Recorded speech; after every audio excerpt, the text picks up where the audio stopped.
ব্রাহ্মণবাড়িয়ায় BNP কার্যালয়ে অগ্নিসংযোগ। ব্রাহ্মণবাড়িয়ার নবীনগরে বিএনপি পার্টি অফিসে আগুন দিয়েছে দুর্বৃত্তরা। এতে কার্যালয়ের পাশাপাশি পুড়ে গেছে পাশের 12টি দোকানও। রোববার 1 জানুয়ারি গভীর রাতে এ ঘটনা ঘটে।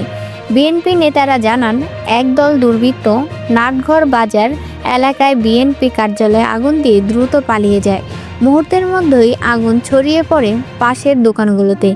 ঘণ্টাখানেকের মধ্যে পুড়ে যায় বিএনপি কার্যালয় ও দোকান। খবর পেয়ে ফায়ার সার্ভিস কর্মীরা ঘটনাস্থলে পৌঁছে আগুন নিয়ন্ত্রণে আনেন। সকালে ঘটনাস্থল পরিদর্শনে যান ব্রাহ্মণবাড়িয়া 5 আসনে বিএনপি মনোনীত প্রার্থী ও উপজেলা বিএনপি সভাপতি অ্যাডভোকেট আব্দুল মান্নান। পরিদর্শনের শেষে তিনি স্বতন্ত্র প্রার্থী কাজী নাজমুল হোসেন তাপসের বিরুদ্ধে অভিযোগ করেন। বলেন, তারাই পরিকল্পিতভাবে অফিস পুড়িয়ে দিয়েছে। আগেও নাজমুল হোসেন সমর্থকরা তার নেতাকর্মীকে হুমকি দিয়ে আসছিল বলে উল্লেখ করেন আব্দুল মান্নান।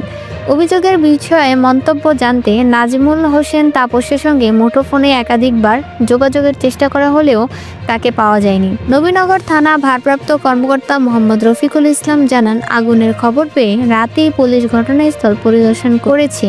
তদন্ত সাপেক্ষে জড়িতদের খুঁজে বের করে আইনগত ব্যবস্থা নেওয়া হবে।